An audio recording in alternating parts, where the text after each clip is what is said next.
সন্ধি লগ্ন। কবি বুদ্ধদেব বসু। প্রপিতামহের নাম জানি না, মাতার অশ্রুত নাম অতি কষ্টে মনে পড়ে। তিনি বিবাহিত পত্নী, আসলে বালিকা। আমার জন্মের জন্য কৃতকার্য প্রাণান্ত চেষ্টায় সবেমাত্র সক্রিয় যৌবন তাপে গলে গিয়ে বিলুপ্ত হয়েছিলেন, সম্পূর্ণ বিস্মৃত আজ। অথচ আমার রক্তে এই মধ্যরাতে অকস্মাৎ নামে তার সঞ্চার। মা, আমি প্রণাম করি তোমাকে। মা, আমি চুম্বন করি তোমাকে। অপরিচিতা, অদৃষ্টা আমার নিরভিমানিনী, আমি তোমাকে দেখেছিলাম একদা অস্পষ্ট মেলান সোপিয়াতে। চোখ বোঝা ঘুমান্ত ঠোঁটের প্রান্ত কোনো এক ক্ষীণকায় যুবকের বাহুবন্ধে আপাতত তখনও পার্থিব। অপর্যাপ্ত বিস্রস্ত চুলের গুচ্ছে, এমনকি রূপান্বিতা প্রায়। কিন্তু বলো, তুমি কি তখনই ছিলে অতিক্রান্ত অন্য এক দিগন্তে উদীয়মান, অথবা স্বপ্নের মতো ভাসমান যুগ পথে জাগর নিদ্রায়? যেমন বাতাসে ঝোলে ধূলিবিন্দু, উদ্ভিদে রাস মৃত্তিকার, অথচ অনিশ্চিত দিগ্ভ্রান্ত বাস্তুহারা। তবে কি তখনই আমি যন্ত্রণায় তোমাকে বিদীর্ণ করে নেমে এসেছিলাম আবহমান পথ বেয়ে, যে পথে আমার পিতা আর সনাতন পিতৃগণ নিজ নিজ বীজ, মৃত্যু বীজ অন্ধভাবে রোপণ করেছিলেন। আশ্রিত আধার থেকে আলোকের ভগ্নাংশে সংশয়ে, অজ্ঞান অবধান তৃপ্তি থেকে দ্বন্দ্বময় দুরন্ত চেষ্টায়। আমাকে রক্ষা করো, আমি ব্যর্থ স্তনী। তোমাকে সরিয়ে দিয়ে অন্য পুষ্টি খুঁজেছি, নিয়েছি কেড়ে। যেহেতু জীবন অপ্রতিরোধ্য, আর তুমি অত্যন্ত সংবৃত স্নেহময়ী, আমাকে দিয়েছ ছেড়ে নম্র হাতে অমাবস্যা পূর্ণিমার মধ্যিখানে। শান্তিহীন ঘূর্ণয়মান ম্রিয়মান, অথচ জিজ্ঞাসাদৃপ্ত উৎসাহিত। শান্তিহীন ঘূর্ণমান ম্রিয়মান, অথচ জিজ্ঞাসাদৃপ্ত উৎসাহিত। রাত্রি দিন অনন্ত যৌবনা, দুই প্রেমিকার বাহুলগ্ন। রাত্রি দিন আকাঙ্ক্ষায় স্বতশ্চল। যেন আমি অমর, যেন জীবন প্রকৃতপক্ষে ভালো, যেন তুমি কখনো ছিলে না, কিংবা আমি যেন তোমারই সহনাতীত পরিশ্রম নই। তবু আজ মধ্যরাতে মনে হয় তুমি চঞ্চল, তুমি উৎসুক, চঞ্চল সঞ্চরণশীল। ভোরবেলা যখন ট্রামের শব্দে স্বপ্ন ছেড়ে স্বপ্নের গুহায় বিদ্ধ হয় ল্যাম্পপোস্টের অবশিষ্ট, আর পর্দাকে ধর্ষণ করে সদ্য রৌদ্র তুর্যনাদে নূতন দিনের বার্তা এনে দেয় দেয়ালে, টেবিলে সেই মতো অনিবার্যতায়। ঐক্যহিক পুনরক্ত পরবর্তী তারিখের মতো তুমি আসন্ন, যেন চিরকাল আরাধ্য এবং চিরকাল অসমাপ্ত। প্রপিতামহের নাম জানি না, কিন্তু পিতামহ লোকে বলে ছিলেন মধ্য দাতা, বুদ্ধিজীবী, স্বল্পায়ু, ফলত এবং সম্পত্তিহীন। তার মেধা আমি কি পেয়েছি উত্তরাধিকার সূত্রে, অথবা অবিবেচক আত্মবিতরণে প্রবণতা? জানি না কাকে বলে মেধা, তা জানি না, কিংবা উত্তরাধিকার। দুর্নীতিরিক্ষ কোনো শাখা প্রশাখায়, কোনো জলে, কোনো বীজে, কোনো দূর দৈবের সংযোগে, কিংবা কোনো নামহীন অগম্য অতল থেকে আসে বুদ্ধি, অভিরুচি, প্রেরণা, স্বভাব, যার ফল আমার আমিত্ববোধ, ব্যক্তিসত্তা কিছুই ধারণা নেই।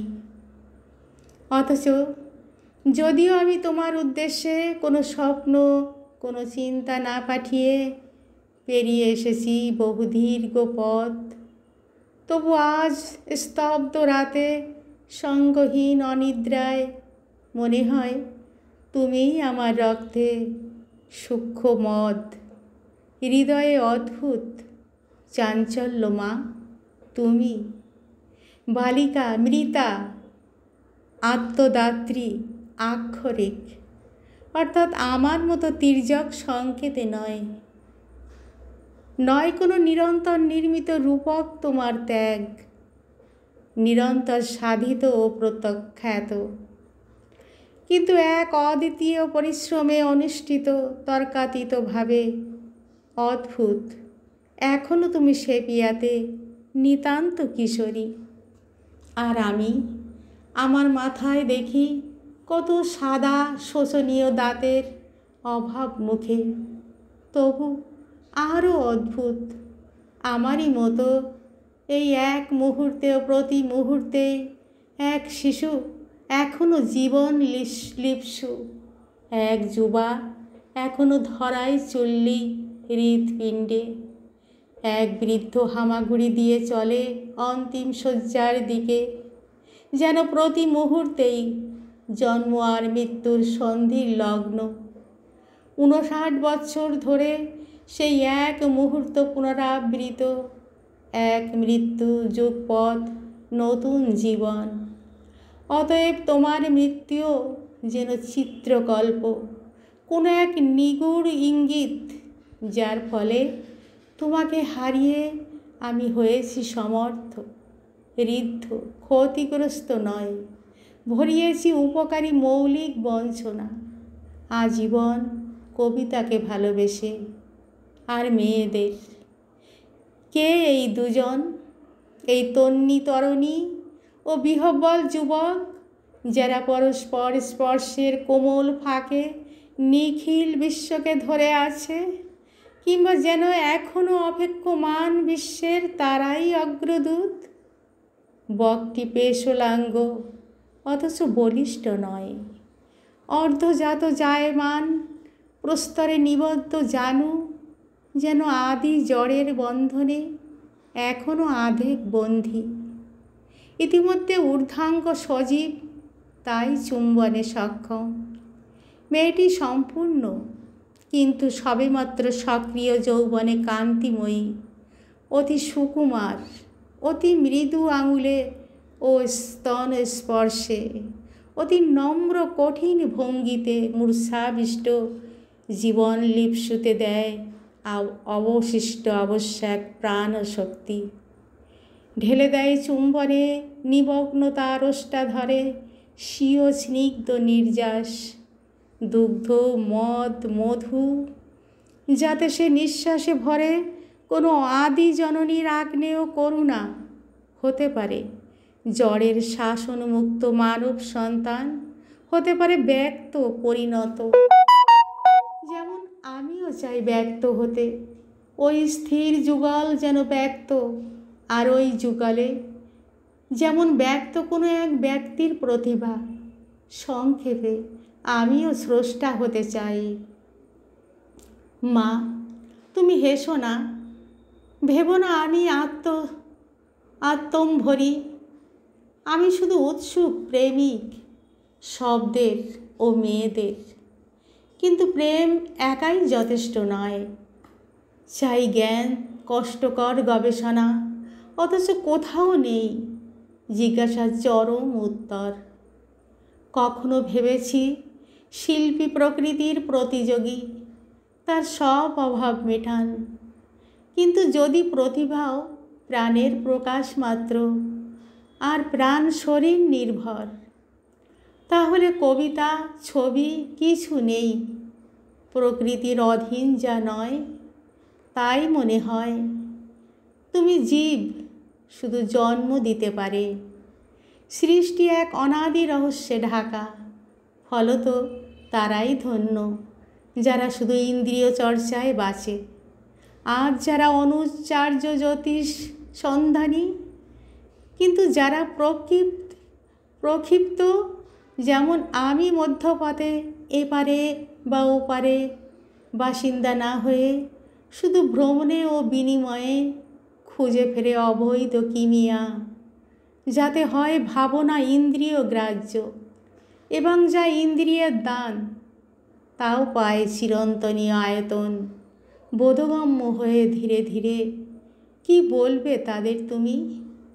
কি তাদের লক্ষ্য, লভ্য ফলশ্রুতি? আমি যৌবনে ভেবেছিলাম কবিতাই প্রেম, কিন্তু কামনায় উপচে পড়া শনিতের মন্থনে উৎপন্ন আরও সুস্বাদু মাখন। কিন্তু অন্য ধারণা সম্প্রতি মাঝে মাঝে হানা দেয় আমাকে, বিশেষভাবে এই মতো স্তব্ধ রাতে সঙ্গহীনতায় মনে হয় কবিতাও প্রবঞ্চনা, সান্ত্বনা বিকল্প মাত্র। কবিতার চেয়ে কাম্য নারীর অঙ্গের মধু। কিন্তু আমি বৃদ্ধ, সব হারিয়েছি, কিন্তু কিছু হারায় না, সব থাকে, আছে। যা ঘটনা ঘটে গেছে তাও চলে আমাদের সঙ্গে সঙ্গে, এমনকি হয়তো বা ফিরে পাওয়া যায়, এমনকি আমাদের কৃত আর কিছু নয়, শুধু ফিরে পাওয়া। যদি বলা অসম্ভব, তবু পুনরুদ্ধারের চেষ্টাও প্রশংসনীয়। আর যার সম্বল কেবল শব্দ, তাকে বাধ্য হয়ে শব্দেই চালাতে হবে সব কাজ, যতই কঠিন মনে হোক। তাই আমি অবিরল পরিশ্রমী। মা, কিছু মনে করো না, এ আমার স্বগত ভাষণ। জানি তুমি অনভিজ্ঞা, নিতান্ত বালিকা, কিন্তু তুমি মৃতা, আর মৃতের ব্যাপার আমি এত অল্প জানি, কল্পনাও সেখানে পাণ্ডুর। তাই বলে কোনো মতে যদি বা সম্ভব হয়, একবার এসো না, তোমাকে দেখি। সবে মাত্র আরব্ধ যৌবন নিয়ে অতি সুকুমার দাও স্পর্শাতীত। আর সেই অন্যখানে এতদিনে যদি কিছু শিখে থাকো, আমার যা এখনও অজানা, তাও বলে যাও। সমাপ্ত। কেমন লাগলো কবিতাটি অবশ্যই কমেন্ট করে জানিও বন্ধুরা। কেমন